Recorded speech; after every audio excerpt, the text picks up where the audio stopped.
বই পড়ার অভ্যাস মানুষের চিন্তার মধ্যে যে পরিবর্তন নিয়ে আসে, কোন ধরনের চিন্তা পরিবর্তন আনতে পারে বা কি করা দরকার এখানে? আলহামদুলিল্লাহ ওয়াসসালাতু ওয়াসসালামু আলা রাসূলিল্লাহ ওয়া আলা আলিহি ওয়া সাহবিহি আজমাইন।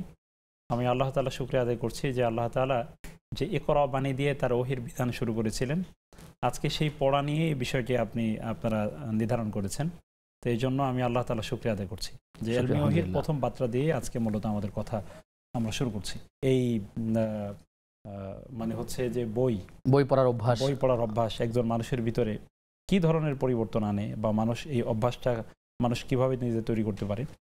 আমি এক্ষেত্রে একটি বিষয় একটু বলতে চাই। জি অবশ্যই। সেটা হচ্ছে, দেখুন, আল্লাহ রাব্বুল আলামিন মানুষকে সৃষ্টি করবার পরে তাকে যে জ্ঞান দিয়েছেন এবং এই জ্ঞানটা তিনি শুরু করলেন ইকরা বক্তব্য দেওয়ার মাধ্যমে, ইকরা কথা বলার মাধ্যমে, যে রাসূল সাল্লাল্লাহু আলাইহি সাল্লামকে আল্লাহ তাআলা বলেন ইকরা বিসমি রাব্বিকাল্লাযী খালাক, জিবরাইল আলাইহিস সালামের মাধ্যমে, যে তুমি পড়ো তোমার রবের নামে যিনি সৃষ্টি করেছেন।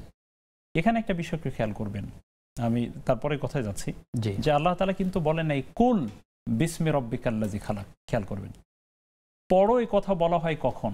পড়ো এই কথা বলা হয় যখন সামনে তার কোনো ধরনের রিটেন কিছু থাকে, লিখিত কিছু থাকে, সেটাকে পড়তে বলা হয়।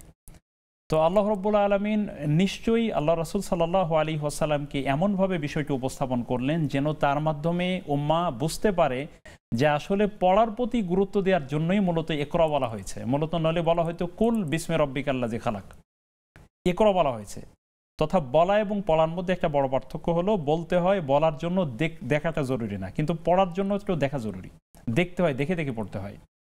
তো সেজন্য আল্লাহ রাব্বুল আলামিন এই বিষয়টি এভাবে শুরু করেছেন। তো আপনি যেমনটা বললেন যে একজন ব্যক্তির ভিতরে বই পড়ার অভ্যাসটা কিভাবে তৈরি হতে পারে, একজন মানুষ কি চিন্তার পরিবর্তন তার ভিতরে হতে পারে। একজন ব্যক্তির বই পড়ার মাধ্যমে সবচেয়ে বড় যে পরিবর্তন হয় সেটা হচ্ছে জ্ঞানের যে মূল উদ্দেশ্য, স্রষ্টাকে চেনা, এটি সাধিত হয়। ইলম তথা জ্ঞানের কিন্তু একটা বড় উদ্দেশ্য বা মাকসাদ, অবজেক্টিভ হচ্ছে যে আমি এই জ্ঞানের মাধ্যমে আমার স্রষ্টাকে চিনব। কেন? পরমাত্মার সন্ধান আমি লাভ করব, যার মাধ্যমে আমি আমার সাথে, আমার আত্মার সাথে পরমাত্মার একটা মিল করে দিব, তথা আমি আমার নিজকে আমার স্রষ্টার সাথে সম্পর্ক বৃদ্ধি করবার আমি চেষ্টা করব। এটি পড়ার কিন্তু অন্যতম উদ্দেশ্য। এটাকে ইলমুল মারিফাত বলা হয়, তথা স্রষ্টা সম্পর্কে জানা, প্রথম যে বিষয়। দ্বিতীয় বিষয় হচ্ছে, তার দ্বিতীয় যে উপকার হয় সেটা হচ্ছে একজন ব্যক্তি বই পড়বার মাধ্যমে নিজকে আবিষ্কার করতে পারে। দেখুন, আল্লাহ রাব্বুল আলামিন প্রত্যেকটি মানুষের ভিতরে এমন কিছু সফটওয়্যার দিয়েছেন যেটা অনেক সময় ওই ব্যক্তি নিজেও বুঝতে পারে না, যে কি ধরনের অ্যাটমিক বা কি মানের শক্তি দিয়ে, নিউক্লিয়াস দিয়ে আল্লাহ তাআলা আমাকে তৈরি করেছেন। আমার ভিতরে এমন শক্তি আছে যেটা আমি কিন্তু জানি না। এই শক্তিগুলো বিকশিত কিভাবে হবে? অথচ এগুলো তো বিকশিত করা আমার জন্য ওয়াজিব। আপনি জানেন, আল্লাহ রাব্বুল আলামিন কোরআনুল কারীমের মধ্যে বলেছেন ওয়া আম্মা বিনিআমাতি রাব্বিকা ফাহাদ্দিস, এবং তোমার ভিতরে যে নিয়ামত আল্লাহ তোমাকে দিয়েছেন সেটা তুমি মানুষের কাছে ঘোষণা করো। কেউ কেউ এর ব্যাখ্যায় কোরআনকে বলেছেন, এটা হতে পারে ওহী।